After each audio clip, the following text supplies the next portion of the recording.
Bueno, buenos días a todas y a todos. Ahora vamos a comenzar con la primer mesa, que es la de marco conceptual, que es nuestra guía ideológica y espiritual del proyecto. Así que sin demorarme voy a pasar a presentar al primer disertante, que es Martín Cebeso Bossi. Él es licenciado en Economía con orientación en Economía Social. Forma parte del programa Tecnología Sustentable del INTI, es uno de los coordinadores de la línea de calefacción social eficiente, la estufa Sara, y es miembro de la Asociación Argentina-Uruguaya de Economía Ecológica.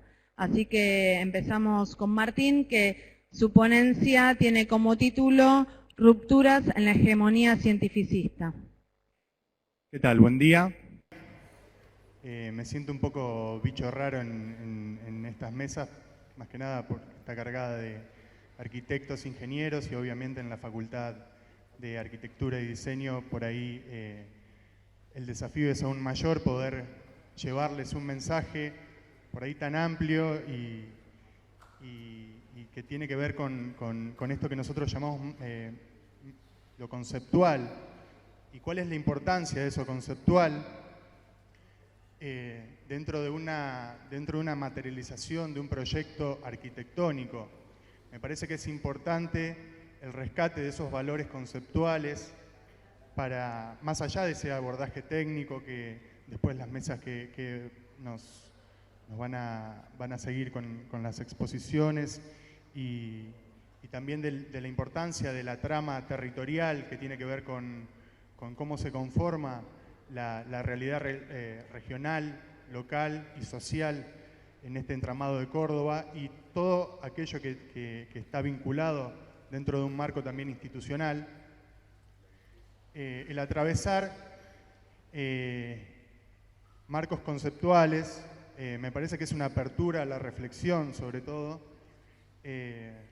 empezar a pensar como pensamos también, porque todos aquellos datos que estábamos viendo antes de emisiones, de huella ecológica, etcétera, que por ahí voy a desarrollar un poquito más adelante, tienen una base también conceptual y de pensamiento que debemos abordar, en el sentido de cómo creamos sentidos, cómo creamos identidades, cómo reproducimos y sobre todo cómo deconstruimos lenguajes también.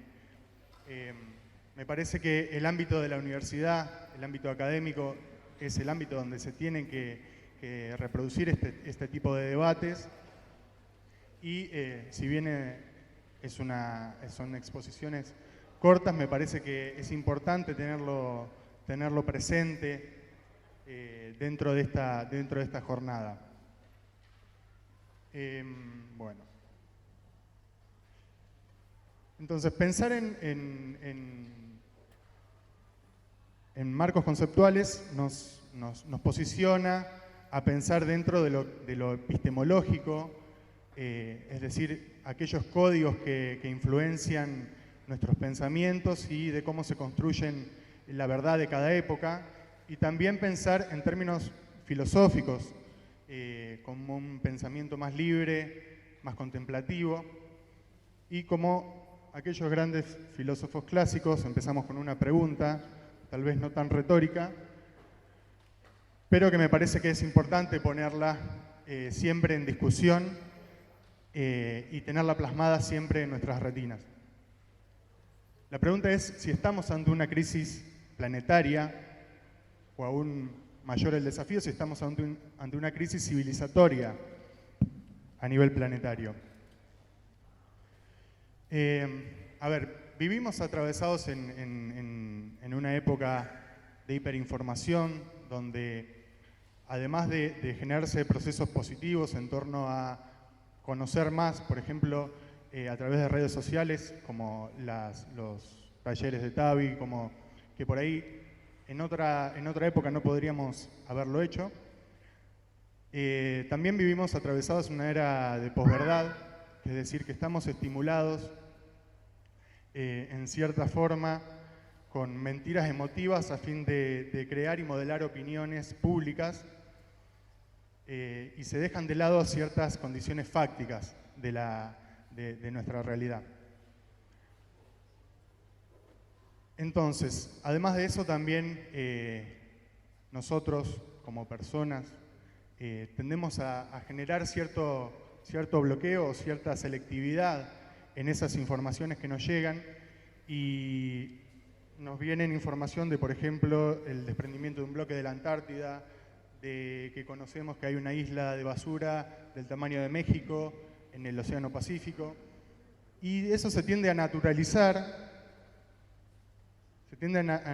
Y eso conlleva también un peligro en qué tipo de conciencia estamos creándonos para sí mismos y cómo tenemos que ponerlo de manifiesto. Entonces, me parece que una primera lectura a nivel global, a nivel de lectura de base sociohistórica, tenemos que hacerlo con una mirada y un pantallazo demográfico y poder entender cómo estamos en una era o en lo que se llama edad moderna, en el cual le tomó a la humanidad casi 10.000 generaciones poder llegar a los 1.000 millones de personas, y a partir de del siglo XX ya tuvimos un crecimiento exponencial que hoy estamos en los 7.560 millones de personas. Entonces, esto un poco también rememorando las palabras de Lucrecia, de cómo pensamos nuestra relación con el planeta y cuál es la racionalidad sobre la cual enfocamos nuestros pensamientos a la hora de pensar esa relación sociedad-naturaleza.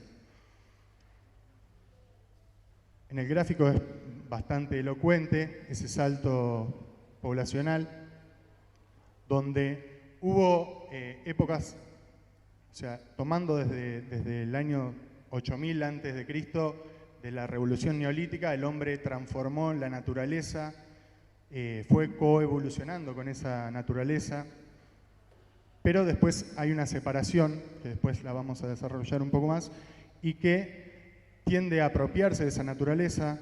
El tema es cómo se apropia y cómo evoluciona conjuntamente con esa naturaleza, con la naturaleza.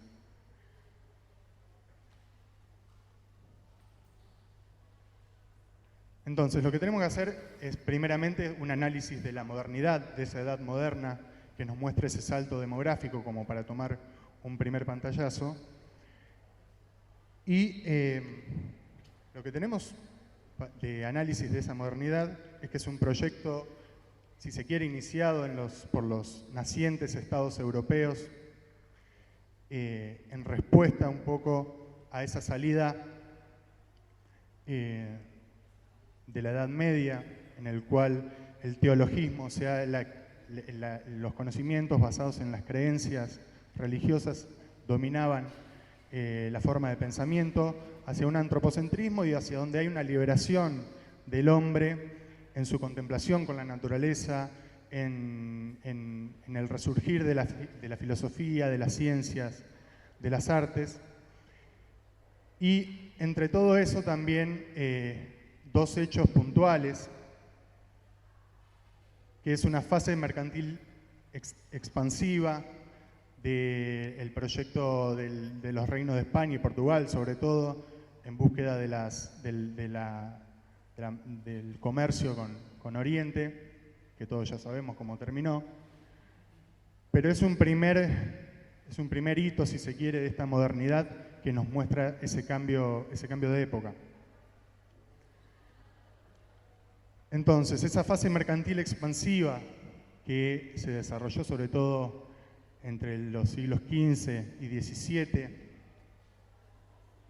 se hizo en base también al despojo, se hizo en base al genocidio, y es lo que llaman algunos economistas clásicos como el de acumulación originaria. O sea, no hubiese sido posible todo lo que sucede después si no hay ese saqueo a los pueblos de África y América, que no solamente es un saqueo material,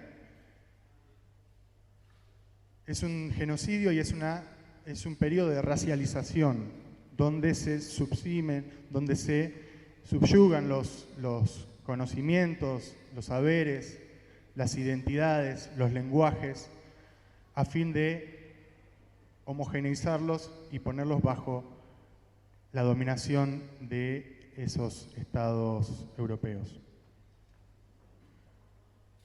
Entonces, así es como se va configurando como una trilogía nuestra etapa moderna actual, a partir de la colonización,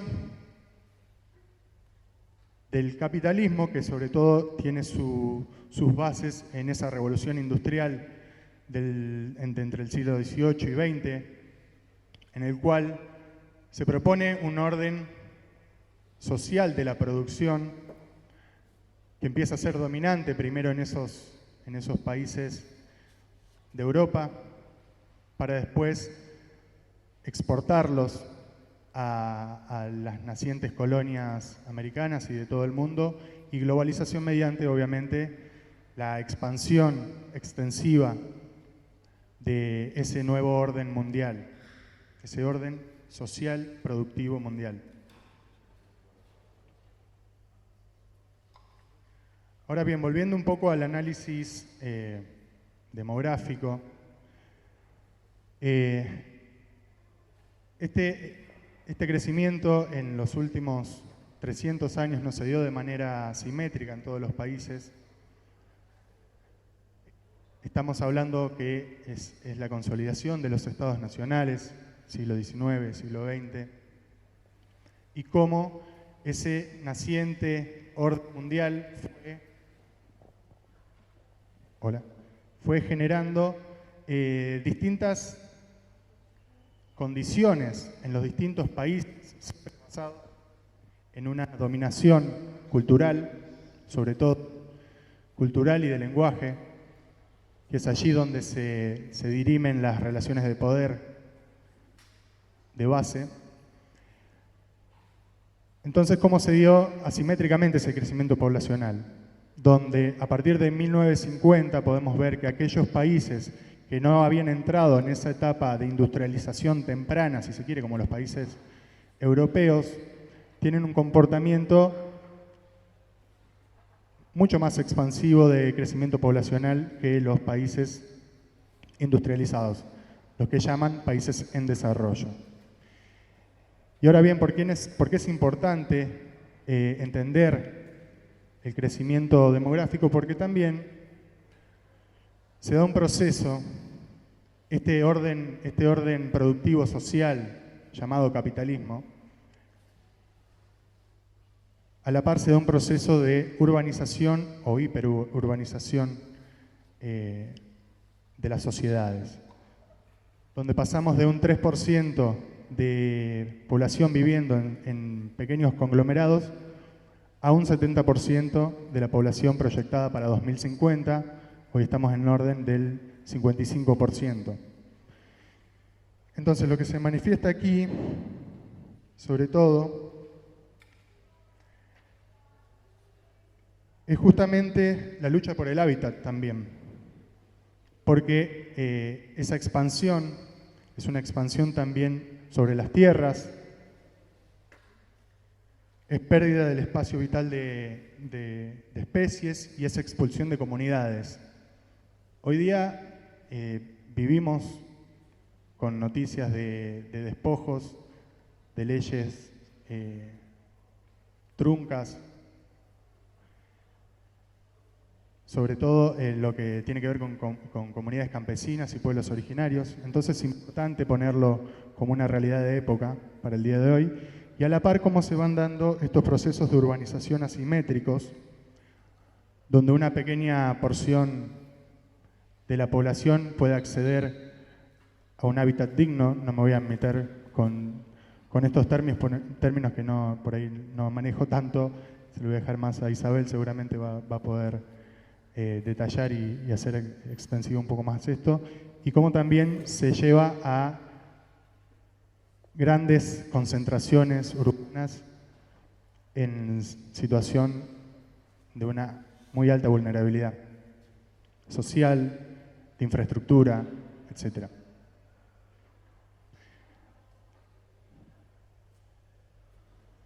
A la vez esa población que está siendo expulsada del medio rural, que ha sido expulsada sobre todo en el siglo XX, está metida en la lógica fabril. Y un tercer factor que nos caracteriza dentro de ese orden social global, capitalista y colonial, es el de una sociedad capitalista consumista. Entonces,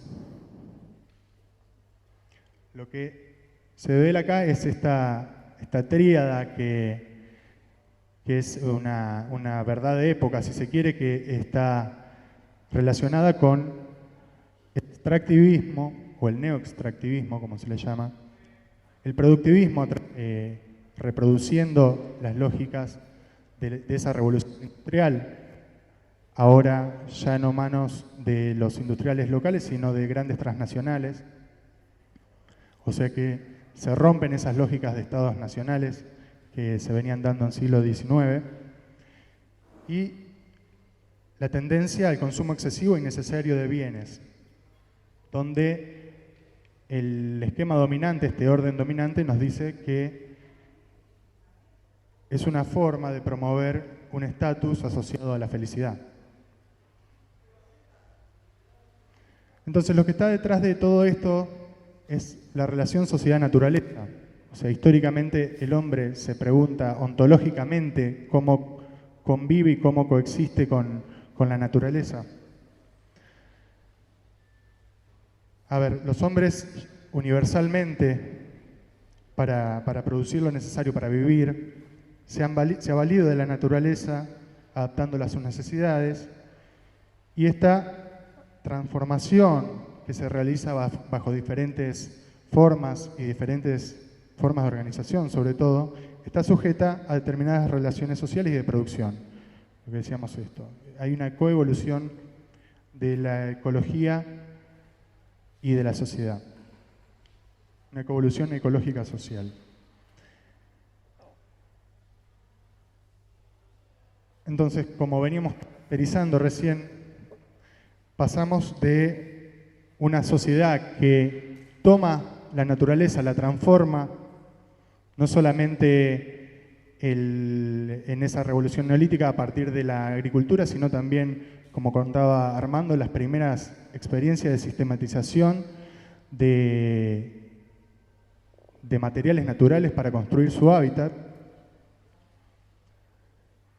a una apropiación y a un saqueo actual de esa naturaleza que hoy día hay una terminología que es el de extracción, que es el término que se utiliza para describir la apropiación de recursos naturales desde la imposición del poder y violando los derechos humanos y de la naturaleza. Entonces, ¿cómo nos fue cuando queremos hacer un análisis social? ¿Cómo nos fue a las sociedades con esta forma de organización? Entonces tenemos la célebre copa de champán de la distribución del ingreso global, donde podemos ver, ya más o menos todos alguna vez habrán visto este gráfico, y es cómo esa población dividida en quintiles, es decir, dividida en la misma cantidad de población en cada división, cómo se reparten materialmente ese ingreso global. Entonces, esto no solamente es una realidad de asimetrías entre países, sino también dentro de los mismos países se dan estas mismas estructuras de distribución del ingreso. Por otro lado, también en esa ecoevolución, ese análisis social, ecológico, no puede dejarse de lado lo que desde la economía ecológica, por ejemplo, se empezó a hacer como una disciplina transversal a muchas otras sociales y no sociales, en la cual lo que se mide es un indicador que suma todos los bienes y servicios ecológicos que hace uso el hombre en todos los ecosistemas del planeta y la relaciona con la capacidad que tiene la Tierra para poder regenerarse. Entonces, en este gráfico podemos ver cómo esa huella ecológica que se mide en cantidad de hectáreas per cápita, es decir, el espacio que está destinado a los usos humanos de la biosfera en usos urbanos, agricultura, usos marítimos y desechos generados por emisiones de dióxido de carbono, cómo es asimétrico en aquellos países los cuales llamamos desarrollados, que es la línea de arriba, con una huella ecológica promedio de 5 hectáreas por persona, y la de ingresos medios, que es la línea azul, y la más baja es la de los países llamados con menores ingresos per cápita. Y a la par, la línea verde nos muestra el indicador de biocapacidad per cápita, que también está en decrecimiento, por un lado, por el crecimiento de la población, aún así contemplando los incrementos en la productividad que podamos asumirle a ese sistema productivo.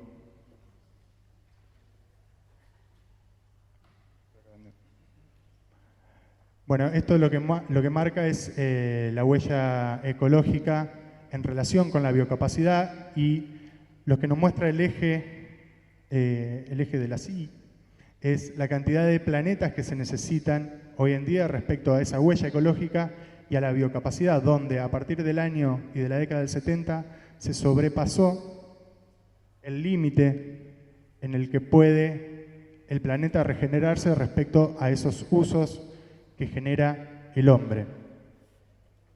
¿Y cuáles son las consecuencias de esto, más allá de un indicador? Bueno, los límites planetarios que establece los distintos informes de ONU, que tienen que ver sobre todo con el fenómeno del cambio climático, el aumento de la temperatura y el efecto invernadero, y la pérdida de biodiversidad. Fíjense cuán sobrepasados está de ese límite, que es el círculo verde, cuán sobrepasados está que entre 1970 y 2010 se perdió el 40% de especies terrestres y marinas y el 76% de las especies de agua dulce. Entonces, la pregunta sería nuevamente, ¿estamos en una crisis civilizatoria a nivel planetario?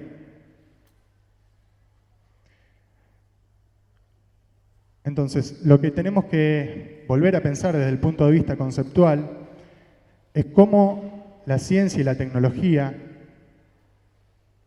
fue contemporánea de este proceso y cómo el cientificismo emergido como salida de aquella situación de pensamiento teológico del medioevo, todavía no lo pudimos reestructurar del todo. Y justamente esa racionalidad instrumental que tenemos de medios afines, donde es una mirada reduccionista, donde se tomó la ciencia newtoniana para explicar fenómenos sociales, o sea, un mecanicismo, y a la par un desprendimiento de lo que es dentro del sistema económico esos límites planetarios.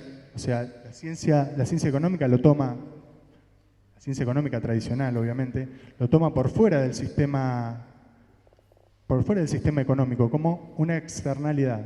Así que fíjense cómo hay ese desacople entre lo que fueron las ciencias dominantes y hegemónicas a nivel social, sobre todo, y cómo esta postura cientificista es, en cierta forma, es el desafío de construir y para crear una nueva. Donde la tecnología, por ejemplo, es vista como un artefacto. Ahí vemos una sola cara de la tecnología, donde se desdibuja el contexto de aplicación, se invisibilizan conocimientos y prácticas previas, se separa la esfera de lo social, se prioriza lo tangible, se pierde la reinversión del conocimiento. Es decir, toda una mirada muy reduccionista y muy instrumental de lo que es la tecnología. Y a la par, también cómo pensamos el desarrollo de las personas, la cual, como decíamos, como dije antes, tiene más una mirada desde el incremento en el consumo de bienes y que se plasma a través de ese fetiche que actualmente tienen todos los economistas, que es el de crecimiento económico. O sea, más allá de aquellas posturas a partir de 1972, con el informe de Meadows por el Club de Roma, que marcaba los límites al crecimiento, más allá de eso está impregnado en la conciencia colectiva de que el crecimiento necesariamente es bueno.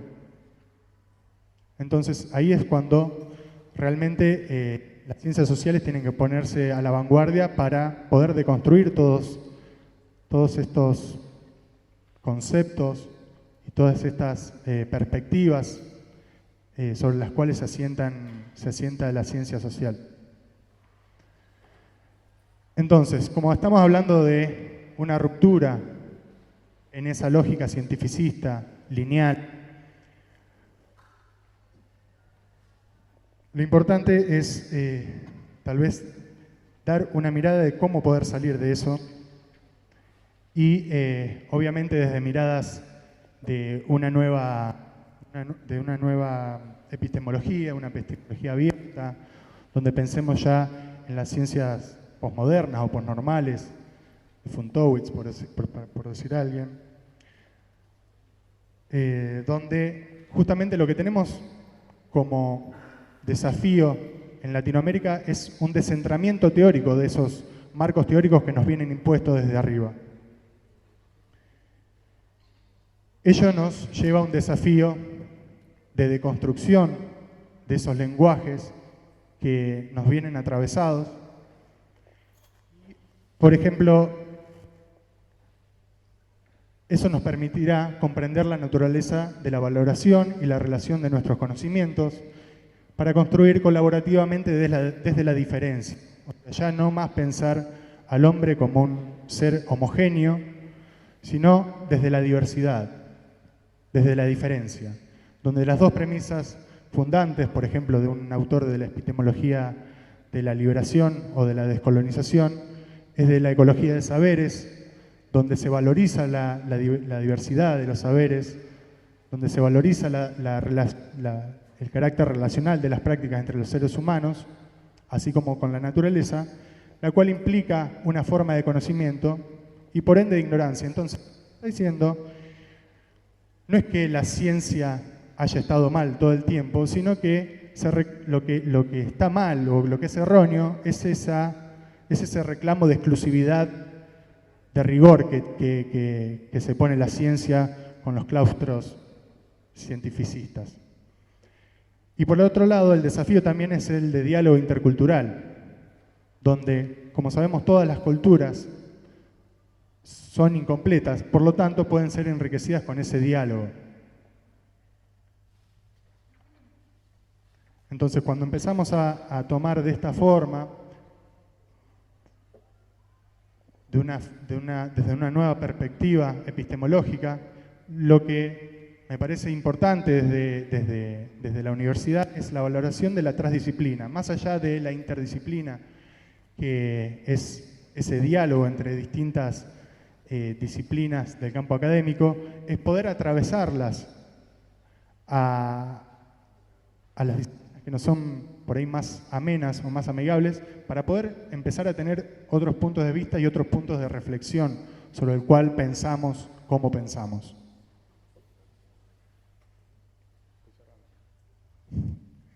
Entonces, ya pensado así, la tecnología la podemos pensar ya como esa caja negra que nos dicen que es esa tecnología, entonces podemos empezar a desarmarla y ver que tiene una dimensionalidad artefactual, pero también una dimensión de las prácticas con las cuales se construyen y una dimensionalidad de los conocimientos, diversos, endógenos.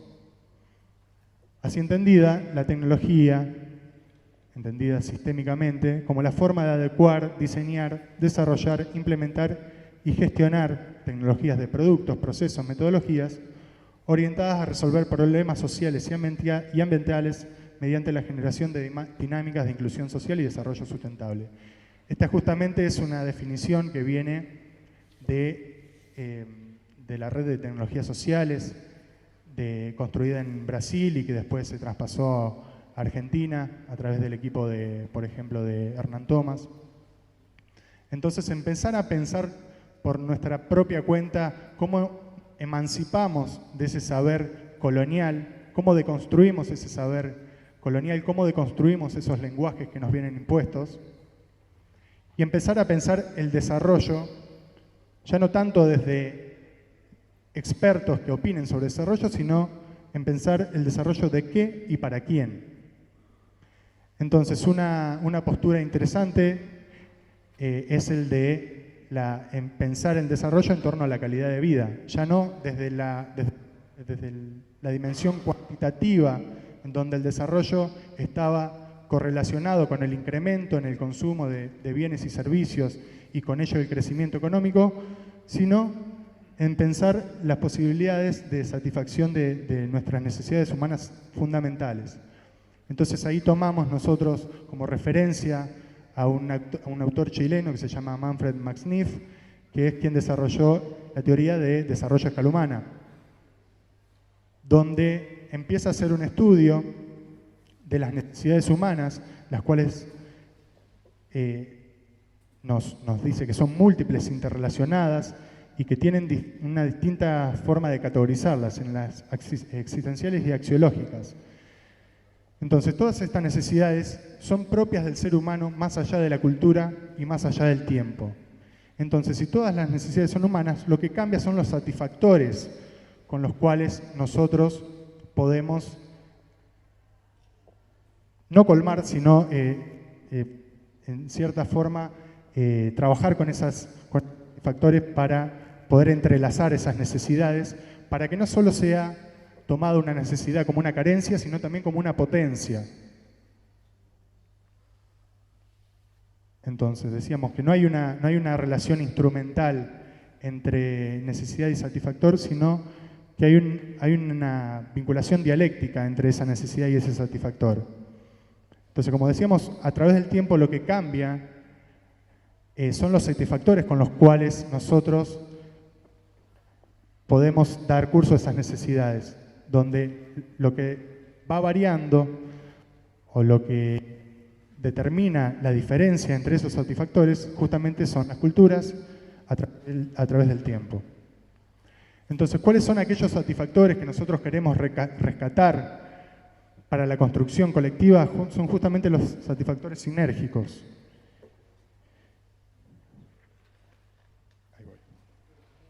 Donde esos satisfactores sinérgicos, además de una necesidad puntual o original que pretenden satisfacer, estimulan y contribuyen a la satisfacción simultánea de otras necesidades.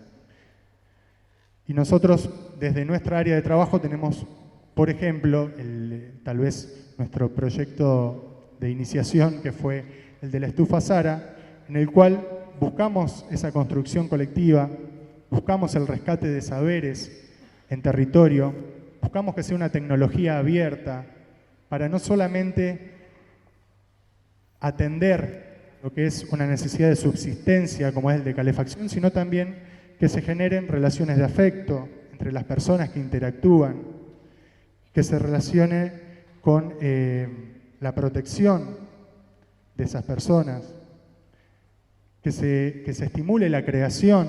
Nosotros buscamos siempre que la gente intervenga sobre el artefacto, que lo haga propio, y me parece que ahí está la riqueza de esa construcción colectiva, que tratemos de también resguardarla y de protegerla en lo que es la bioconstrucción para que no termine siendo una mercancía más. Nada más.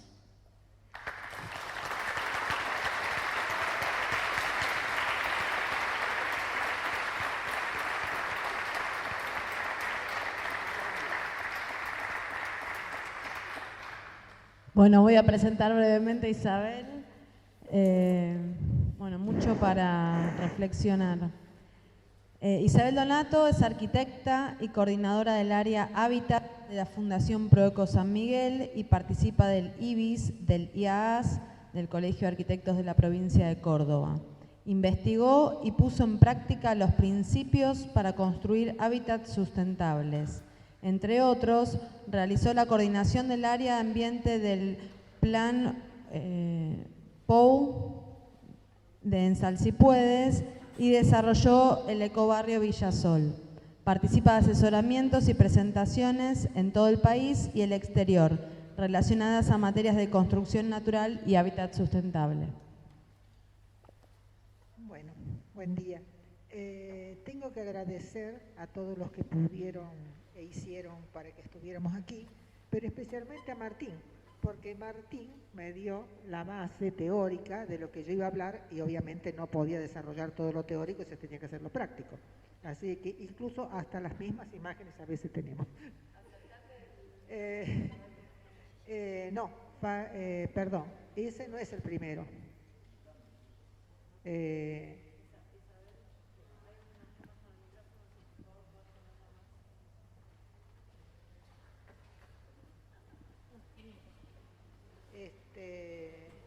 Bueno, a ver, ahí hablo bien. Bueno, mi tema es, bueno, cómo vamos hacia un hábitat sustentable o la relación del hábitat sustentable y la arquitectura. Por ahí hace falta explicar un poco la idea de qué es el hábitat, porque viene de la biología y es el lugar donde una especie se desarrolla de la forma más óptima posible. Si nosotros le quitamos las particularidades que esa especie necesita, la especie desaparece, como mostró Martín, de muchas especies que ya han desaparecido, y existe la relación sinérgica entre la especie y el hábitat, que así como el hábitat da el nicho propicio, la especie lo perfecciona. El ser humano estableció un diálogo con la naturaleza más complejo, y a la situación que la naturaleza le ofrecía para desarrollar su hábitat, le fue agregando elementos de su propia construcción para aprovechar mejor sus ventajas y paliar sus desventajas. Este diálogo continuo con la naturaleza produjo diferentes resultados en diferentes culturas del mundo y nos trajo hasta este momento en que estamos viviendo nosotros, donde necesitamos satisfacer todos los satisfactores que mostró Martín en desarrollo a escala humana, que esos satisfactores son necesarios y fueron necesarios absolutamente en todas las civilizaciones y cada uno los satisfizo de manera diferente, pero tuvo que satisfacerlos para progresar como sociedad. Y nosotros nos encontramos en este momento, a través de todo lo que vimos del desarrollo de la sociedad industrial y la cultura de mercado y la sociedad de mercado, que además de los satisfactores, tenemos un montón de pseudo satisfactores, de cosas que aparentemente satisfacen una necesidad insatisfecha. Entonces, nosotros, por ejemplo, hacemos de manera industrial y en serie una serie de cubículos para vivir que no están bien orientados, ni están bien aislados, ni están bien asoleados y por lo tanto climáticamente son un desastre y no satisfacen nuestra necesidad de temperatura y humedad ambiente para vivir. Entonces imaginamos, en lugar de corregir esa terrible falla de diseño y producción, imaginamos un pseudo satisfactor que es un aparato de aire acondicionado. Entonces terminamos confundidos, porque en lugar de pensar que tenemos que replantear la forma de proyectar y construir, empezamos a estar desesperados por la necesidad del aparato de aire acondicionado que nos ofrece la sociedad de consumo, con dinero, con tarjeta para el Día de la Madre, del Padre y de lo que sea, y todos atrás del aparato de aire acondicionado. Eso es claramente un pseudo satisfactor. Metidos en esa historia, digamos, nos cuesta realmente reconocernos y reconocer un hecho absolutamente básico, grandioso e impresionante, que es la arquitectura la que construye el hábitat humano, el lugar donde nacemos, crecemos y morimos como personas y como sociedad, lo construye la arquitectura. La arquitectura primitiva, la arquitectura compleja, la arquitectura sofisticada, lo construye la arquitectura. La arquitectura construye nada más y nada menos que el escenario donde se desarrolla el hábitat humano, donde tenemos que dar satisfacción a nuestras necesidades básicas, y es nuestra responsabilidad, nada más, digamos, y nada menos, lo repito, nuestra responsabilidad que sea eficiente. Nuestra responsabilidad que ese diálogo arquitectura-naturaleza se recomponga de manera positiva y no nos lleve al peligro de la destrucción de nuestro propio hábitat y nuestra propia destrucción como especie. En este punto estamos en la misma foto que nos propuso Martín. El diálogo nuestro con la naturaleza se manifiesta así. Realmente no es muy eficiente, y él científicamente nos explicó por qué. Nosotros, desde el punto de vista de la construcción y arquitectura, contribuimos, parece ser que entre un 40 y un 50% en ese desastre ecológico, y el gráfico lo indica incluso parcialmente, porque es desde la extracción, producción, uso y retorno al suelo, donde realmente no estamos contemplando nuestra interacción positiva con la naturaleza. Llegamos a estas situaciones que las hemos vivido aquí mismo en Córdoba, donde la esquina de 27 de abril y General Paz parece la guerra de los gases tóxicos. Y vemos que hubo un gran esfuerzo de la arquitectura siempre para crear el hábitat favorable para que nos desarrollemos como especie. Lo he dividido en varias partes, digamos, para mostrarnos un camino posible de seguir. No solo el desastre, sino lo positivo. Es decir, que muchos puntos de luz unidos puedan hacer desaparecer finalmente la tiniebla en que estamos. La sustentabilidad preexiste y aún subsiste. Tomé este ejemplo, que es un ejemplo amerindio y no de otro lugar, que es la enorme hazaña geodésica que hicieron los grupos precolombinos en la zona del Pacífico, donde lograron una civilización donde estaba interactuando totalmente todos los principios que esa misma civilización reconoció, es decir, la armonía entre el cosmos, la tierra, la vida, el individuo, la sociedad, la ciencia, la técnica, la producción, el arte, la filosofía y el espíritu, se manifestaba en todas sus obras. Se manifestaba como sembraban, se manifestaba en sus matemáticas, se manifestaba en sus tejidos, se manifestaba en su desarrollo social, donde sus fórmulas matemáticas ahora actualmente reconocidas a través de la arqueología estaban ligadas a la idea social de dar, recibir y reciprocar de la INI. No voy a redundar mucho en esto porque no vamos a tener tiempo, pero les recomiendo a todos la obra del arquitecto, antropólogo y arqueólogo Milla Villena, Génesis de la cultura andina y el AINI, donde profundiza extraordinariamente estos conocimientos que nosotros tenemos por ahí simplificados.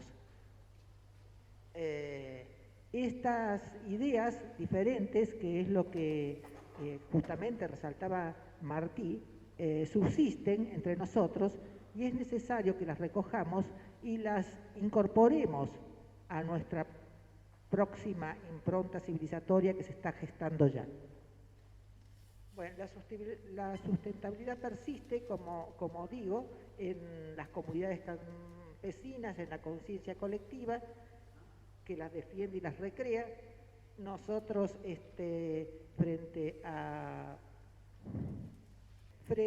a ejemplos de sustentabilidad, como era la ocupación de determinados territorios que antes fueron de los pueblos originarios por los criollos a través del rancho santiagueño y la sustentabilidad que durante mucho tiempo tuvieron, actuamos así, por efecto de la industrialización, del temor y de muchas cosas que después se vieron que no estaban justificadas.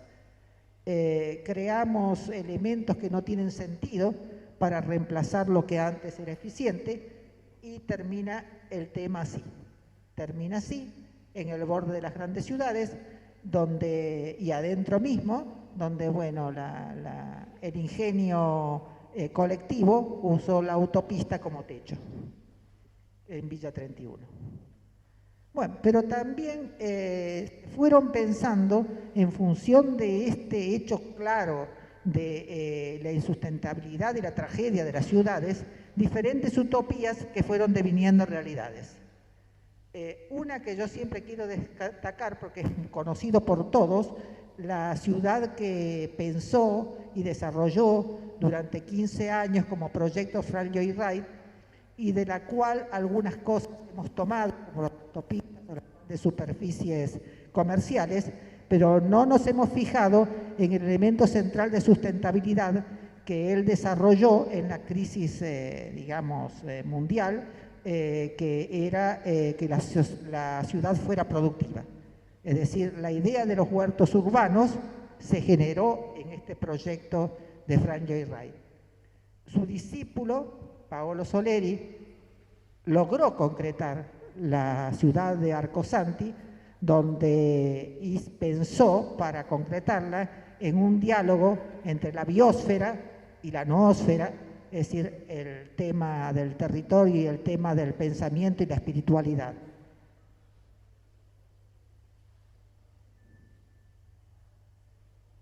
Creo esta idea de la arqueología, bueno, no tenemos tiempo de desarrollarlo, pero sería bueno investigarlo.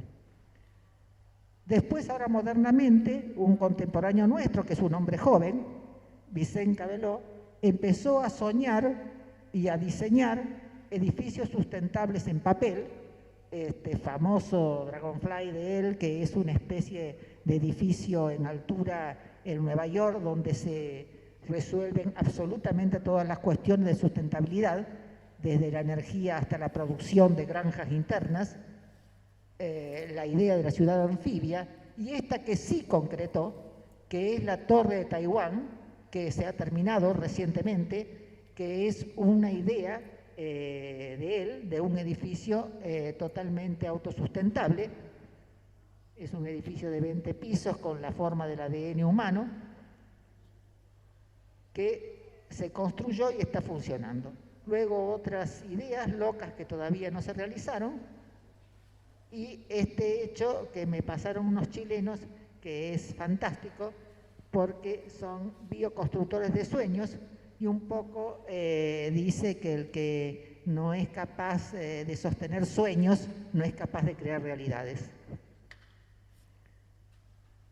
Quien no sostiene fantasías no obtiene realidades. Bueno, la tercera parte que nos confiere a nosotros es la intervención metodológica y los planes maestros, porque, bueno, si estamos hablando de hábitat, el tema del urbanismo tiene una voz fundamental. Hay planes en el mundo entero de construcción de hábitats sustentables. Uno de estos planes, de los más ambiciosos, fue el que largó China, de hacer 400 ciudades sustentables, que realmente está terminando la primera. La idea de Curitiba, que es como reformar la misma ciudad de Curitiba para hacerla sustentable, que lo ha logrado en gran medida. La idea de Victoria, de los Países Vascos, digamos que es considerada una de las ciudades más verdes del mundo, y ideas de otros sistemas de ciudad sustentable o crear sustentabilidad en la misma sociedad que ya existe, como Montreal, donde además de la famosa biosfera, bueno, que todos conocemos, que está radicada en Montreal, ellos tienen un tema social importante, que han creado una plataforma para participar todos los habitantes de Montreal, que dicen: yo hago Montreal, yo construyo Montreal. Entonces Montreal se va modificando a través de la opinión de todos los habitantes, y en pequeñísima escala nosotros estamos haciendo lo mismo en el Salsipuedes, en la ciudad de Salsipuedes, donde vivimos acá con Ana Laura y con otros residentes. Es decir, tratar de que sea la población la que tenga en sus manos los planes de transformación urbana.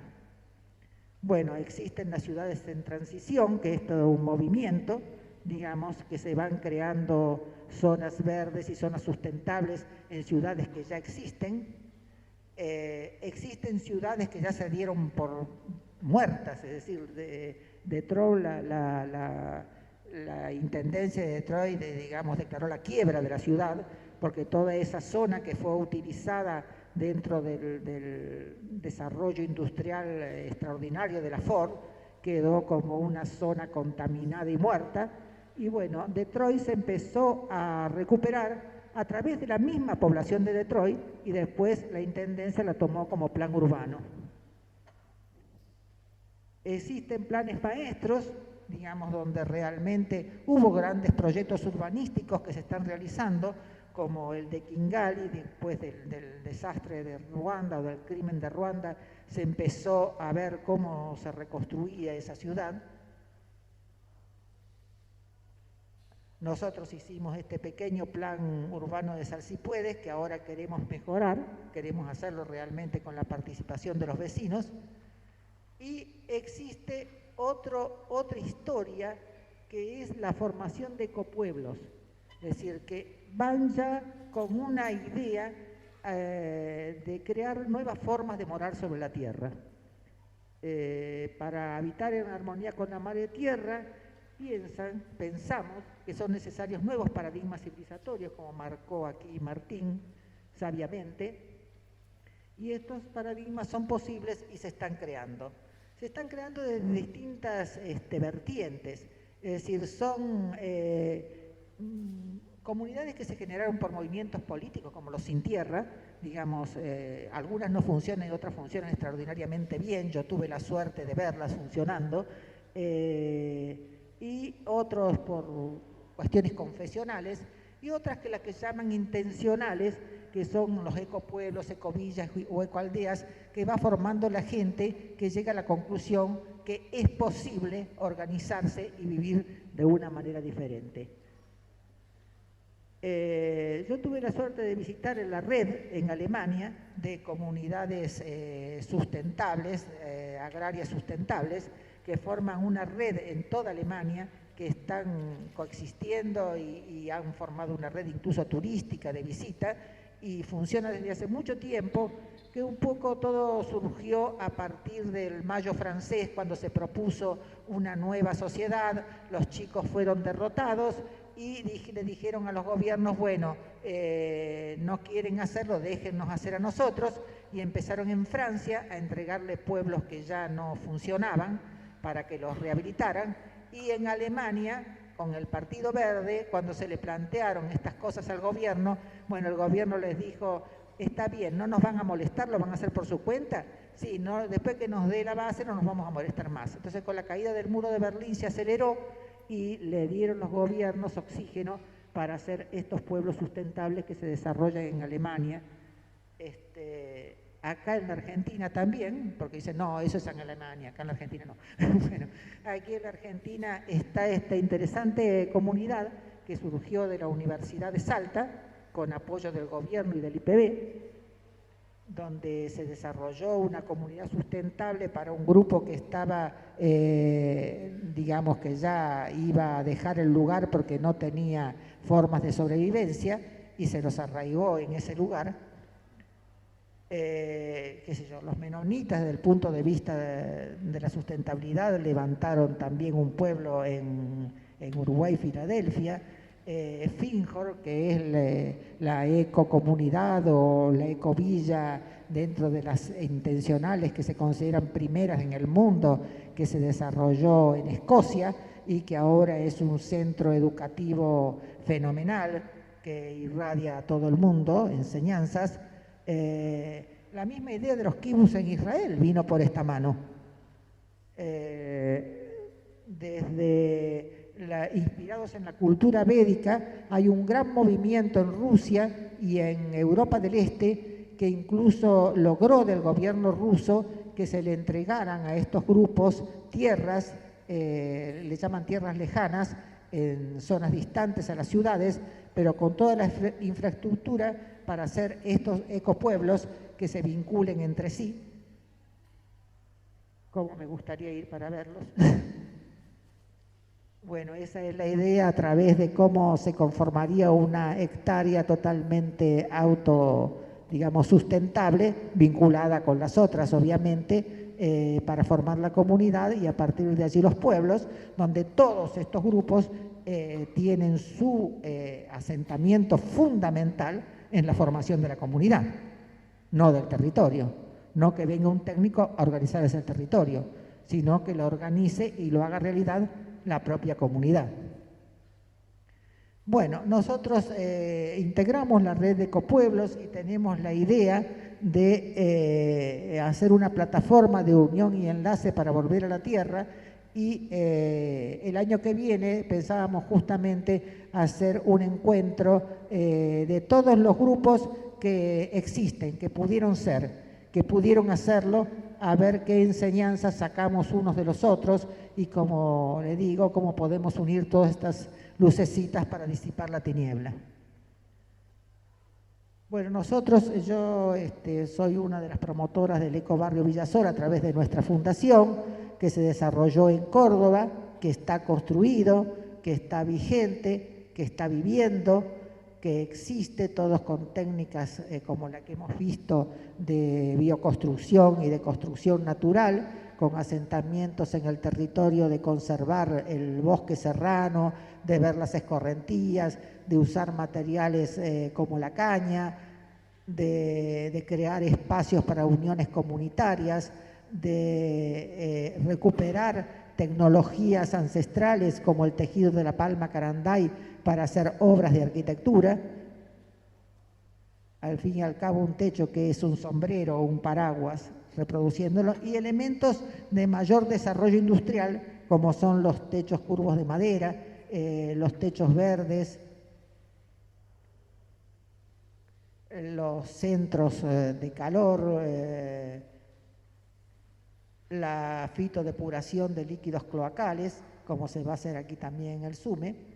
Y bueno, vamos creando comunidad a través de las fiestas y a través de las reuniones sociales y, bueno, orgullosos de ser un puntito de luz en la tiniebla. Bueno, resumiendo, hemos visto ecopueblos, autosustentabilidad, pueblos originarios, el rancho santiagueño, las comunidades campesinas que existen en el mundo. Vía Campesina tiene 200.000 afiliados en el mundo. Imagínense si tiene afiliados, cuánta gente estará viviendo bajo su paraguas, que tienen este mismo pensamiento. Vimos la utopía, los planes maestros, las experiencias de personas, grupos y comunidades que inician nuevos modelos por necesidad o por convicción, y nuestra propia experiencia en todo un camino hacia la sustentabilidad. Muchas gracias.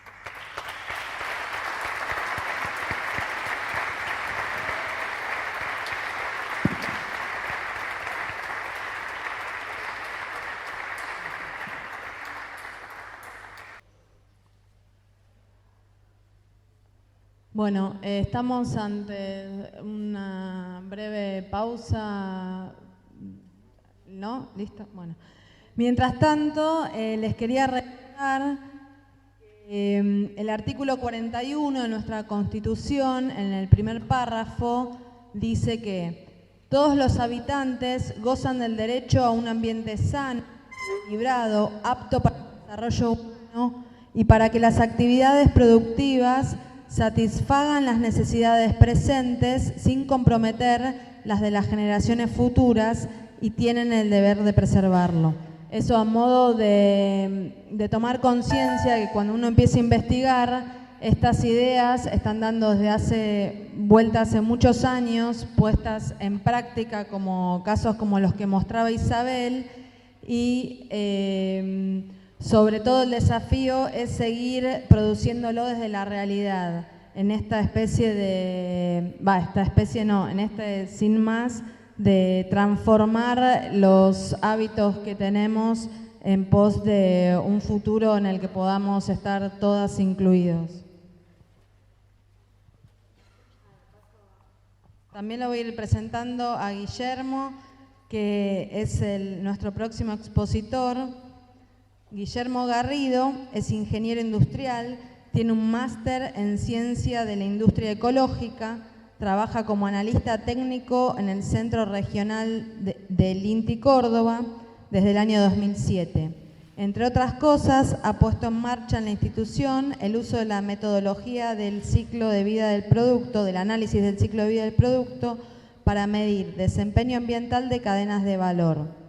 Desde el año 2015 aporta al desarrollo de la oferta y la demanda local en energía solar térmica de baja temperatura y está coordinando actividades como seminarios, talleres de formación, tutorías de proyectos académicos, jornadas de sensibilización en municipios, reuniones de intercambios a través del Grupo Local de Energía Solar y también asiste a emprendedores.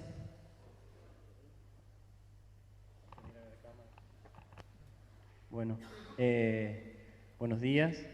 Gracias por la oportunidad de poder contar un poquito sobre metodologías para evaluar desempeño ambiental. Creo que mi presentación viene encadenada con lo que nos presentó Martín y después Isabel, más específico hacia la construcción. Lo mío no sé si va a ser muy filosófico, creo que está más orientado a lo práctico. Voy a tratar de no aburrir. En todo caso, esto intenta simplemente mostrar una forma que hay o formas que hay para medir desempeño ambiental en el tema de la construcción, y se puede seguir conversando después sobre el tema. Bueno, sobre los impactos que hay en la construcción, ya nos anticipaba Lucrecia en la apertura, después de vuelta lo trajo Isabel. La construcción se lleva una parte significativa de los impactos que hoy producimos sobre el planeta. El 40% de los materiales áridos que se utilizan o se extraen del planeta están orientados hacia la parte constructiva. El 25% de la madera que se extrae o que se explota, el 40% de la energía que se consume. Cuando hablamos de la cuestión edilicia, en realidad también tenemos que recordar que no es solamente la parte constructiva, sino, como vamos a ver, es su ciclo de vida, que también incluye la parte de uso y después demolición, de construcción y demolición. Bueno, el agua también. Además genera una cantidad significativa de todos los residuos. Más de un cuarto de los residuos que se generan en el planeta están asociados a la cuestión edilicia o constructiva, y casi la mitad de los gases de efecto invernadero. Naciones Unidas, en un informe del año 2011, habla de que es el sector de los tercios, porque estas cuestiones mnemotécnicas por ahí nos ayudan a recordar, y dice que, bueno, básicamente genera un tercio de los gases de efecto invernadero. La construcción y el uso de viviendas consume un tercio de la energía entre la construcción y el uso de la vivienda, y genera un tercio de los residuos entre la construcción y deconstrucción, ¿no? Entonces eso nos da una pauta de que este sector tiene una gran responsabilidad de actuar para atender estos temas que estamos viendo que nos afligen a todos. Esto es un inventario que se presentó este año, que corresponde al 2016, lo presentó la Secretaría de Ambiente de Nación, Ministerio. Y bueno, y ahí en el circulito negro que podemos ver es básicamente todos los procesos industriales de materiales que abastecen a la construcción tradicional, y como podemos ver, casi un 80-90% de los procesos industriales que aportan a los gases de efecto invernadero están vinculados con la construcción. Allá arriba tenemos a la producción de aluminio, que es bien energointensiva, lo que son la parte de hierro y acero, y acá tenemos lo que es minería, ¿sí? Que incluye el cemento. Esto nos da una pauta de que, bueno, que los materiales que estamos usando son energointensivos y también están generando emisiones que aportan a la transformación del planeta. Les voy a contar cortito una metodología que venimos usando en el INTI Córdoba y que también se está usando en el resto del INTI, que también hay grupos en el país que están trabajando ya hace tiempo en esto, que se llama análisis de ciclo de vida de producto, y que es una metodología para cuantificar uso de recursos, generación de emisiones y después transformarlas en un impacto que uno quiera conocer, ¿sí? Básicamente esto es algo parecido, no sé si escucharon o vieron el documental de la historia de las cosas. Bueno, es básicamente ponerle un número a la historia de las cosas, porque uno llega con el vasito acá sobre la mesa, pero para que haya llegado acá tuvo que hacer todo un recorrido desde la extracción del petróleo, sí, la refinación, el transporte, o después la producción del plástico, el que fabricó el vasito, hasta que finalmente llega acá, ¿no? Bueno, entonces, ¿qué significa tener un vasito de plástico descartable sobre la mesa? Un poquito esta metodología nos ayuda a dimensionar.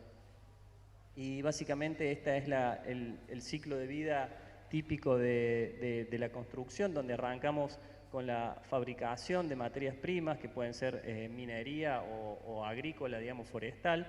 Tenemos la etapa constructiva, ¿sí? Que está la elaboración de los materiales y también la construcción de la casa, la fase de uso, el fin de la vida, que es la de construcción y demolición, y después tenemos algunos caminos posibles que tienen que ver o con los residuos, que lo vamos a disponer, o, sí, por favor, o con buscando encontrarnos con la economía circular a través de la recirculación de algunos de los materiales. Esta metodología lo que permite básicamente es hacer una contabilidad y tiene una serie de pasos. Primero tenemos que definir claramente el objetivo, construir un inventario, ¿sí? de todas las entradas y salidas que tiene ese alcance al que hemos definido, y después evaluar el impacto. Como esto es una modelación, tiene cuestiones aproximativas, es siempre con una fase iterativa de interpretación. Bueno, esto básicamente es lo que les comentaba recién, es una cadena de valor que definimos cuantificar. Acá seguramente estará nuestra vivienda que sea construida y utilizada, y esa cadena de valor va a tener asociado ingresos de materiales y energías y salidas de residuos sólidos, residuos líquidos, conocidos como efluentes, y emisiones gaseosas, ¿sí? Eso podemos, una vez que lo hemos cuantificado, a veces los productos que estamos analizando pueden tener más de una función o un producto o un coproducto, entonces hay que hacer trabajos de asignación. Y una vez que hemos realizado la contabilidad de los recursos y de las emisiones que se generan, podemos buscar formas de agrupar eso en función de las categorías de impacto que queremos conocer. Esto se conoce como clasificación. Caracterizamos, esto significa, por ejemplo, si estamos cuantificando el impacto del calentamiento global, hay varios gases que aportan a esto. El dióxido de carbono no aporta de la misma forma que el metano, entonces habrá que sumar en función de lo que aporta cada uno, y después buscamos formas ya más subjetivas de normalizar y ponderar, que tiene que ver con decir, bueno, 100 kilos de dióxido de carbono equivalente, ¿es mucho o es poco? Bueno, lo pongamos en perspectiva en lo que produce una persona promedio en Argentina, entonces a lo mejor sabemos que esta actividad está produciendo, a lo mejor aportando al 20% de lo que genera una persona durante un año promedio, entonces nos ayuda a dimensionar o a escalar un poquito. Y ponderar significa, si vamos a contabilizar varios impactos, es ver cómo hacemos para sumar peras con manzanas, ¿sí? ¿Y por qué les digo esto? Porque la metodología permite cuantificar muchos tipos de impacto. Este es el más conocido, el más comentado, que es el calentamiento global, que es un fenómeno que nos afecta a todos. La formación fotoquímica de ozono, que también estos son problemas que tenemos en la ciudad de Córdoba, estas son fotos de la ciudad. Acidificación de suelos y aguas, también se pueden cuantificar. Eutrofización de suelos y agua, esto es conocido bien en el lago San Roque, ¿sí? Agotamiento de materiales no renovables, ¿sí? y agotamiento de energías no renovables. También se pueden cuantificar lo que es toxicidad humana, cómo ciertas sustancias pueden dañar a la salud de las personas en el corto y en el largo plazo, modificación de suelos, ¿sí? Por ejemplo, acá hay disposición de residuos, acá hay extracción de mantillo, tala de bosques. Ecotoxicidad, como también se puede dimensionar cómo se afecta nuestra actividad o nuestro producto que estamos analizando a la salud del ambiente, generación de residuos de todo tipo, peligrosos, áridos, urbanos, cenizas, etcétera, radioactivos. También se puede cuantificar, por ejemplo, el consumo de agua, que tenemos el agua directa, el agua dulce, pero también, por ejemplo, en la actividad de la construcción tenemos uso de madera, entonces tenemos uso de agua de lluvia y la generación de efluentes que también contaminan el agua, entonces hay metodologías para definir cantidad de agua que yo debería usar para diluir esa contaminación. Esta metodología funciona, sirve, nos da números y a veces ayudan o contribuyen a tomar decisiones con más y mejor información, no resuelven nada, pero a veces cuando tenemos dudas, qué es mejor o qué significa tal decisión, podemos avanzar usando esta metodología de contabilidad ambiental. Pero las dinámicas son complejas para introducir cambios. Yo le quería mostrar algunos gráficos que rescaté de algunas publicaciones. La cadena de valor de la construcción es esta, donde la etapa constructiva es esta, pero después tenemos toda una fase de proveedores que están fuera del alcance de los constructores y también hay que involucrarlos, y también la etapa de definiciones conceptuales y diseño, que también acceden por lo general a la construcción y es importante que puedan estar integrados.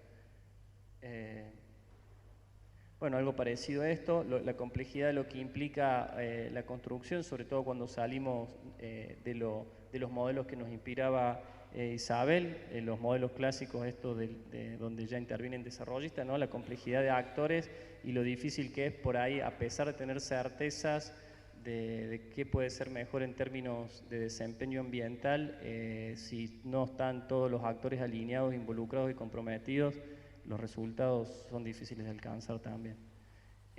Bueno, por suerte, esto ya se mencionó en algunas de las exposiciones previas, hay como un reconocimiento general de que esto necesita ser atendido. Esta es una publicación de Naciones Unidas que en realidad lo reconoce al tema como atender y define ciertas estrategias de intervenciones en cadena de valor orientadas a que podamos tener construcciones más verdes. Esto no son planteos de cambio de modelo o de sistema como vos nos presentabas, Isabel, es simplemente en la misma línea del modelo dominante, pero bueno, también opciones que a lo mejor también puedan contribuir. Bueno, yo les mostré la metodología de análisis de ciclo de vida del producto, pero también hay otras formas de medir desempeño ambiental. Ustedes seguramente de esto saben bastante más que yo, pero bueno, se los quería rescatar. Los sistemas de certificación son uno de los métodos más difundidos que hay, más conocido. El sistema americano, que el LED es uno de los más conocidos, también hay europeos, hay uno alemán bastante conocido, hay sino también estándares que a lo mejor no son tan rigurosos, pero son como guías orientadoras que nos ayudan a diseñar y a construir teniendo en cuenta ciertos criterios que por ahí no son cuantificables, pero que nos dan una pauta de cómo ordenarnos bajo una cierta metodología, y también hay herramientas para la modelación y que ahí también se incluye a lo que es el análisis de ciclo de vida.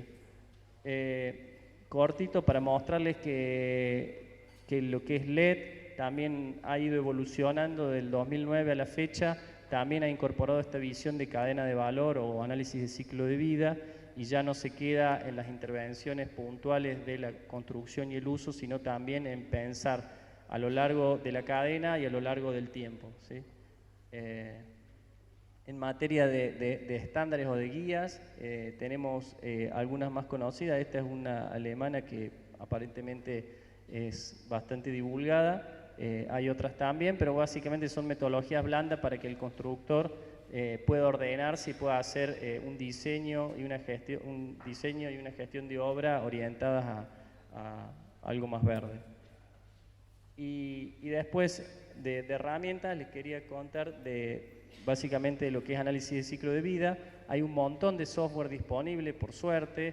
Esto ya tiene como más de 3 décadas de desarrollo a nivel global y ha dado lugar a la creación de muchos software. Nosotros usamos que es holandés, que es el más divulgado, pero hay muchos. Hay inclusive software libre, hay un software de origen alemán que es libre, que OpenLCI, que también es recomendable. También hay herramientas para cuantificar orientadas específicamente a la construcción, ¿sí? Estas no las he experimentado, pero bueno, están divulgadas, son descargables de la web, se pueden utilizar.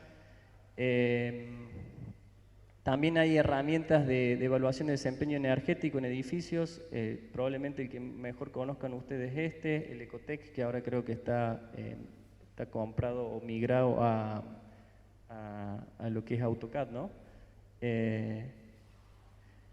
Bueno, base de datos también, porque una cosa es el software o la interfase que nos ayuda a ordenar los numeritos que hacemos, pero a veces los números que conseguimos no son suficientes, entonces nos tenemos que apoyar en datos previos que existan, ¿sí? Entonces, por suerte, también hay numerosa cantidad de bases de datos disponibles que podemos usar, y hay varias bases de datos también que son de la construcción en especial. Así que bueno, de eso tampoco carecemos de información, es cuestión de ponerse a trabajar. Es una metodología por ahí tediosa, porque es trabajar con números, pero bueno, aporta algo. Y en materia de normativa, esto sería el ecoetiquetado. Hay 3 tipos de ecoetiquetas. La primera es, por ejemplo, de tipo 1, que es cuando uno quiere señalar un comportamiento medioambiental que dice mi producto es mejor que el otro. La ecoetiqueta número 2 es una autodeclaración ambiental, pero que no requiere certificación de un externo ni de una metodología de ACB. Y el ecoetiquetado tipo 3 es el más divulgado, es el que se está usando en la construcción, y es una declaración ambiental de producto que está hecha bajo la metodología de análisis de ciclo de vida. Entonces, como una ficha técnica, que la persona cuando va a comprar un aislante, va a comprar un ladrillo, va a comprar cemento o va a comprar una teja, tiene un perfil ambiental de lo que está comprando, ¿sí? Así como existen las etiquetas de los alimentos, existe ya también las etiquetas de productos en general y en el rubro de la construcción en particular. Estos son algunos de los sistemas de declaración ambiental de producto. El más conocido es el EPD. Son todos sistemas que están online, así que uno puede acceder, están las bases de datos. Digamos, el camino sería que Argentina o Latinoamérica pudiera tener sus propios registros, porque obviamente que los materiales no se producen de la misma forma en todos lados, entonces los datos, si bien pueden ser orientativos, no son extrapolables directamente. Y para cerrar, ISO tiene esto bastante trabajado, hay un montón de ISO que nos pueden orientar en cómo hacer esta contabilidad ambiental, que nos orientan en el modo del trabajo. Hay normas que nos orientan en cómo hacer un ACB para un edificio completo, o también normas de ACB que nos orientan en cómo hacer un ciclo de vida de un componente o un producto que sea un insumo para el edificio. Bueno, básicamente esto les quería mostrar de que los impactos están asociados a 3 partes en la construcción. La parte constitutiva, digamos, son los materiales que uno va a utilizar, los procesos que son imputables a esos materiales que uno va a usar, y después el servicio que va a dar esa vivienda, ¿no? O sea, son los tres grandes rubros, y después podríamos desagregarlo en 4 o 5 niveles a un análisis de ciclo de vida. El global sería el del edificio, ¿sí? Pero también podemos analizar sistemas, o sea, por ejemplo, el sistema constructivo, el sistema energético, el sistema de agua, el sistema de domótica. Podríamos analizar elementos, por ejemplo, podríamos comparar tipos de cubierta, podríamos comparar tipos de muros o tipos de ventana, componentes, por ejemplo, tipos de material aislante o producto, digamos, lo mejor quiero saber qué es mejor, si madera o bambú, o cemento o barro, ¿sí? Ese tipo de cosas. O sea, básicamente una clasificación para que podamos ver, digamos, que hay mucho tipo de información que se puede generar. Y esto es básicamente, le puse 6 ejemplos para, digamos, por ejemplo, si quisiéramos comparar tipos de muros exteriores, estaríamos hablando del nivel 3, estaríamos analizando un elemento. Por ejemplo, si quisiéramos conocer sobre el desempeño ambiental de medidas de conservación, si convienen o no, o qué nivel de retorno tiene eso, no económico, sino ambiental, también estaríamos en el nivel 3. Tipos de ventana también en el nivel 3, tipos de cubiertas. Ahora, si quisiéramos conocer distintos tipos de aislantes, ya estaríamos en el nivel 4, o algún producto utilizado, por ejemplo, como el bambú, si quisiéramos promoverlo, a lo mejor en la región es o no conveniente en relación a otras alternativas, bueno, estaríamos hablando del nivel más bajo.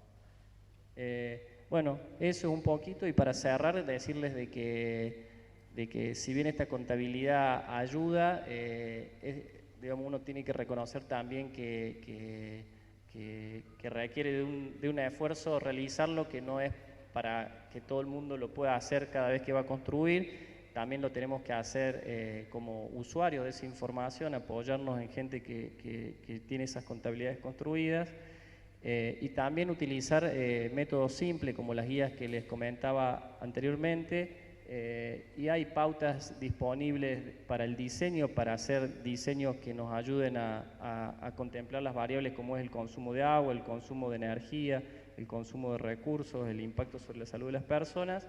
Y también hay pautas para ayudar a seleccionar materiales, o sea, a veces no hace falta movernos estrictamente con números, también podemos movernos con información de carácter cualitativa, y hay pautas disponibles para descargar y para usarlas como guía, para que el constructor tenga herramientas rápidas y disponibles para poder avanzar en un sentido más ambientalmente correcto, diría. Bueno, gracias.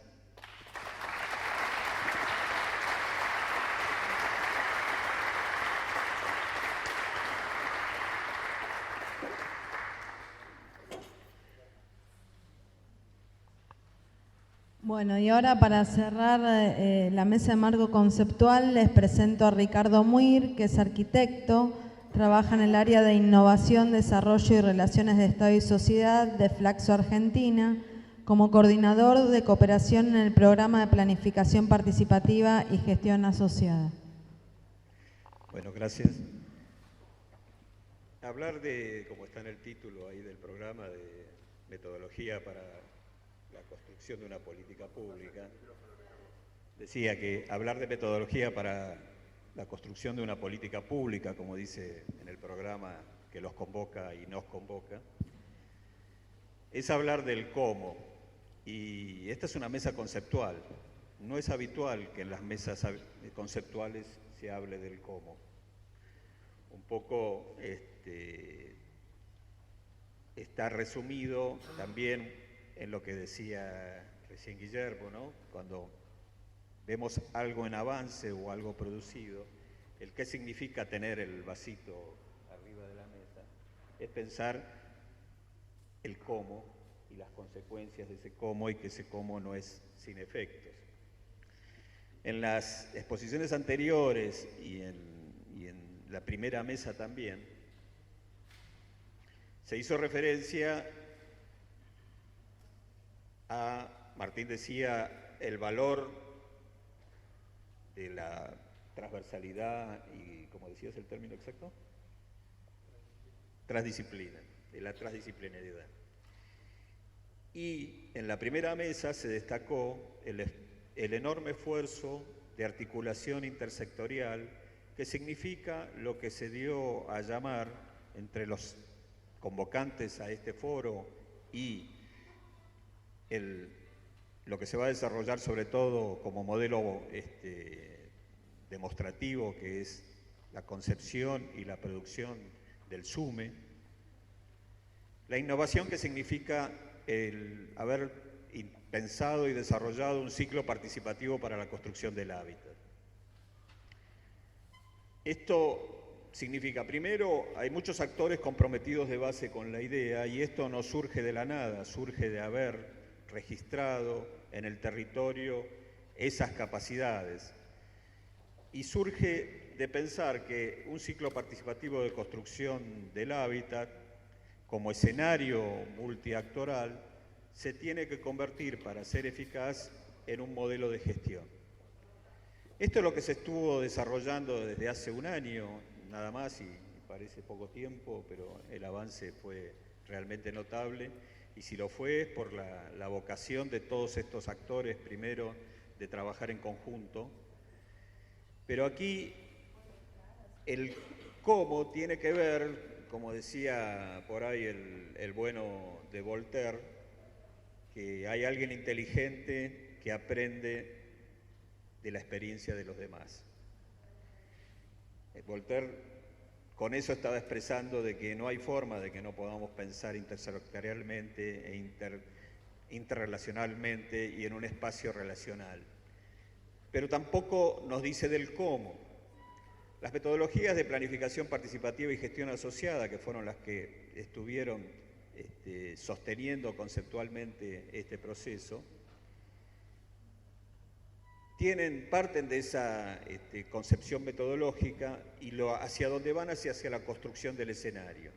Lo que me interesaría fundamentalmente que ustedes puedan ver es la capacidad que se puso en juego para la construcción del escenario y el tema que una metodología puede ser conceptualmente sólida, pero solo se verifican sus efectos. Entonces, de aquí en más, lo que nosotros podemos pensar es cómo se fue produciendo ese trabajo metodológico, que se reflejó en reuniones colectivas, pero más que nada en el avance, en los acuerdos que permitían desarrollar el proyecto y desarrollar paralelamente objetivos de cada uno de los involucrados en el proyecto y objetivos colectivos. Entonces, hacia las metodologías de planificación participativa, obviamente hubo primero una demanda desde el área de tecnologías sustentables del INTI. Pero esta demanda de metodología no se expresó en nada más que hacer un curso de formación o adquirir las herramientas, sino que se transformó en una hipótesis muy potente de desarrollar en la agenda del INTI políticas públicas a través de prácticas intersectoriales asociativas, generar procesos de transformación social con la integración de tecnologías sustentables en proyectos territoriales. La leo textualmente porque este es el trabajo del equipo de tecnologías sustentables con el que mira la producción en base a tecnologías que por supuesto tienen toda la raíz conceptual que decía Martín, pero que constituyen lo que se llama, desde las tecnologías de inclusión social, esos escenarios socio, y se escribe socio-técnicos. Entonces, ¿qué es lo que aporta la metodología? La metodología trabaja en el guión, es lo que permite la construcción de ese espacio de articulación. Ese espacio de articulación, en la convocatoria en la cual los actores se fueron cada vez incrementando su diversidad, sus intereses, sus capacidades, su historia, y que se materializó en la primera reunión que se hizo por allá en diciembre del año pasado, con un fuerte trabajo previo de preparación de esa reunión hacia lo que era pensar una red de bioconstructores sobre la experiencia cordobesa, y ahí se fue enlazando obviamente todo el trabajo del Colegio de Arquitectos, todo el trabajo de la universidad, todo el trabajo de extensión que se hablaba en la primera charla, y entonces ahí se fue configurando algo más que un actor técnico, sociotécnico. Vamos hacia un actor socio-técnico-político, porque aquí está operando toda una dimensión política en términos de capacidades institucionales, del Estado, articulando para una política pública concreta que aparte es innovadora en los términos que quiere desarrollar la construcción de un edificio público. Fíjense cómo se va enredando todo un sistema complejo de actores que naturalmente no están habituados a trabajar entre sí de manera articulada y tomando decisiones en conjunto. Este es el escenario que se construyó. ¿Y qué significó eso en términos reales? Bueno, significó primero pensar ese modelo de gestión, cómo iba a ser, o sea, cuáles eran los roles, y esos roles cómo empezaron a ser un rol de horizontalidad, primero en definir cómo iban a ser las prácticas que permitirían construir esa asociación y cuáles eran las reglas sobre las que se iba a trabajar.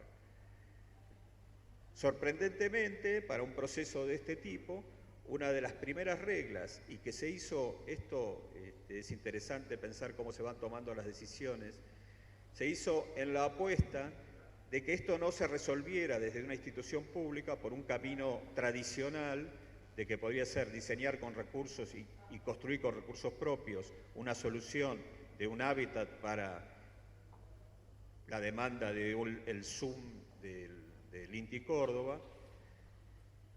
Eso lo podría haber hecho el INTI tranquilamente con recursos propios y no necesitaba abrir la experiencia a ningún otro tipo de consulta, o podría haber hecho un concurso de antecedentes y convocar a expertos calificados que lo hicieran en base a su propuesta de diseño o a una sugerencia de diseño del INTI.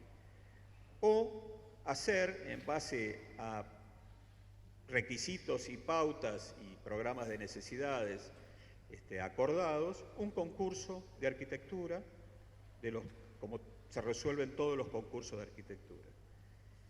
Bueno, aquí uno de los primeros acuerdos fue que el autor iba a ser un autor colectivo. Pero ese autor colectivo, ¿con qué se manejaba para trabajar en el diseño? Con parámetros. ¿Y esos parámetros cómo se decidieron? Se decidieron con todos los intervinientes en el proceso, con la institución, y la institución INTI, en este caso, es absolutamente interesantísimo. ¿Por qué? Porque la institución que está involucrada en la demanda es a su vez la institución que puede poner en marcha procesos de certificación, procesos que lleven la bioarquitectura hacia niveles de calidad que el mismo INTI está en condiciones de certificar. Fíjense cómo se va armando todo un grupo, que supera el típico equipo de trabajo y que se amplía a las experiencias que tanto el Colegio de Arquitectos como la universidad están desarrollando, y todos los actores territoriales, como los ejemplos que se presentaban recién, son capaces de integrar. Pero una experiencia metodológica no puede pensarse por efectos aislados. Siempre tiene efectos simultáneos, y fíjense que no podía producirse nada de esto si conceptualmente no pensamos en los por lo menos 3 campos en los que actúa una metodología de planificación participativa, que es primero en lo axiológico. O sea, ¿qué quiere decir esto? Valores, se construyó confianza entre los actores que participan de ese escenario.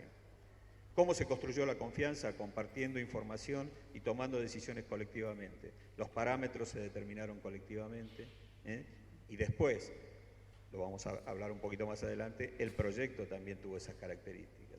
Pero no solamente se genera una situación de confianza en la creación de valores, sino también en lo epistemológico, porque se crea un nuevo saber compartido, esos saberes a los que hacían referencia también de la ecología de saberes. Y no solamente, porque hasta aquí podríamos llegar, sería una asociación muy pura que cree confianza y nuevos saberes, sino que aparte es pragmático. Y esto es lo que decíamos, porque va a construir un edificio y lo va a certificar en los términos propios de la institución que está construyendo el edificio. Se entiende que esta configuración no es habitual. Aquí hay una innovación en todo el procedimiento, sumada a la innovación, que no hace falta que yo la destaque, que significa la bioarquitectura y a las posibilidades transformadoras que se acaba de exponer desde lo conceptual y desde lo práctico, el análisis que nos permite la huella es extraordinario, el ciclo de vida. Entonces volvemos al modelo de gestión. Este acuerdo de gestión, los antecedentes que consideró que fueron los primeros consensos en la primera reunión.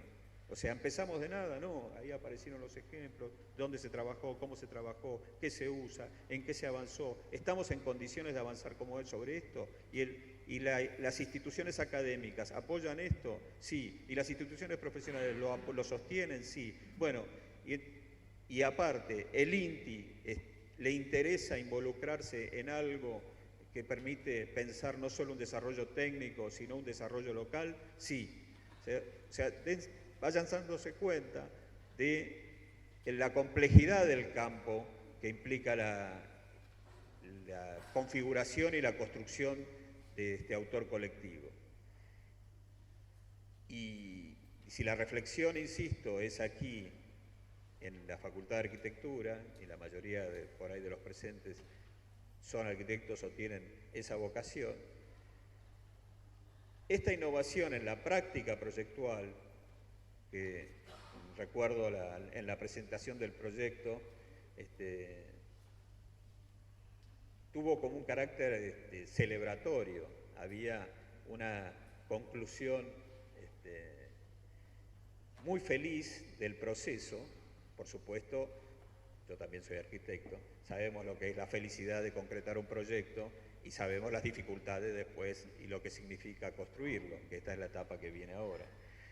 Entonces, el cómo sigue de esto tiene que ver con decisiones de diseño que se han tomado de una manera completamente distinta y que tiene que ser también tomada como referencia en la producción de un edificio público. Porque, ¿qué está sucediendo aquí?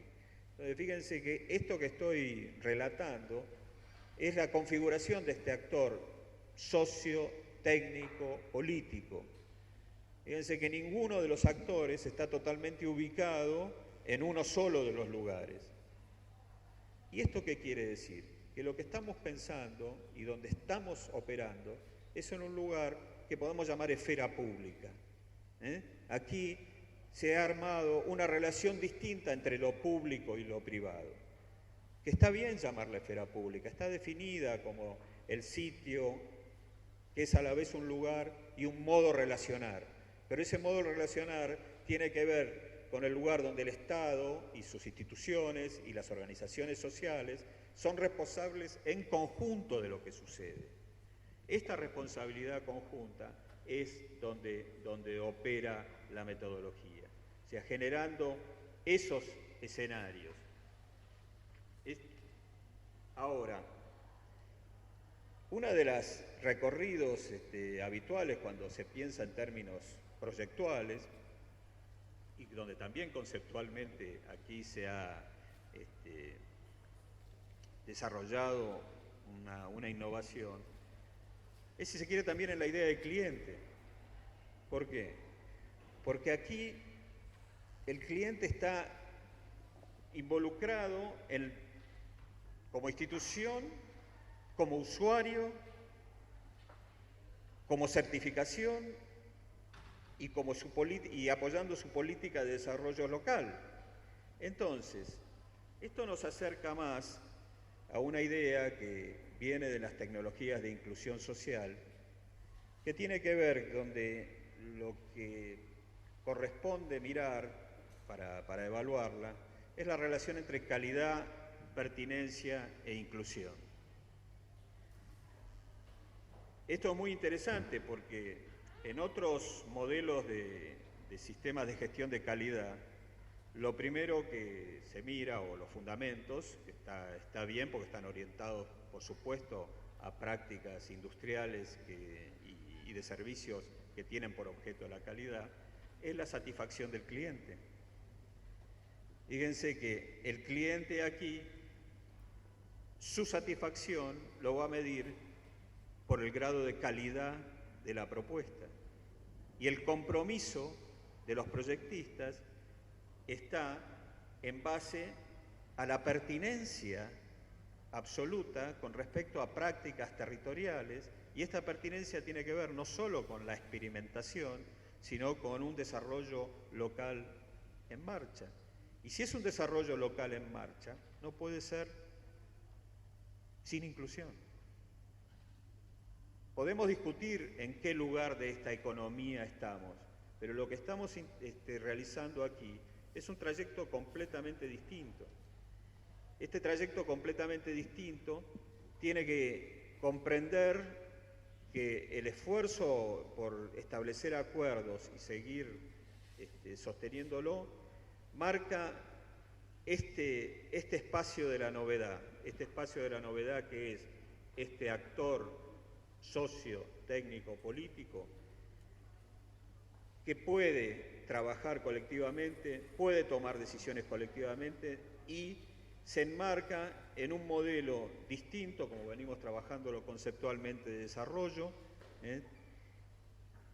y que no es el momento ahora que yo les describa técnicamente la metodología, pero los que están participando del proceso, las instituciones que están trabajando dentro de él, la institucionalidad del Estado que está presente en él, tienen que tener en cuenta que hay herramientas disponibles de planificación que superan la relación sectorial, que es la que influye normalmente en la toma de decisiones, que superan los escenarios de escucha y consulta, para transformarse en esos escenarios integrales, complejos, por supuesto tensos.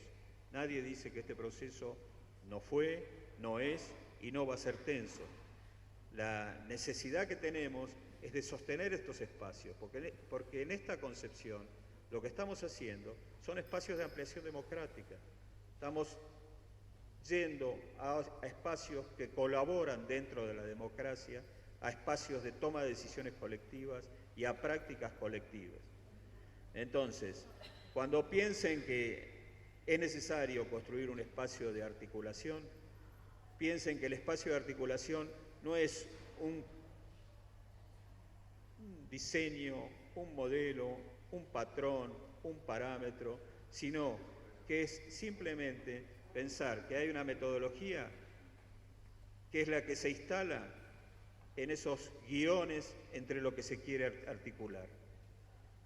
Esta práctica, este desarrollo, esta articulación intersectorial está ahora avanzando, diseñando y realizando la especificidad de esa articulación. Esta experiencia nos demuestra que la forma de tomar decisiones colectivamente tiene posibilidades de seguir adelante, y los invito a que veamos el cómo sigue de todo esto, porque no es solamente una presentación, sino es un proceso de transformación, es un proceso de construcción social, donde hay actores directamente involucrados, pero creo que todos los que estamos mirando e interesados en esta concepción del mundo que se está planteando aquí, tenemos que seguir atentos. Gracias.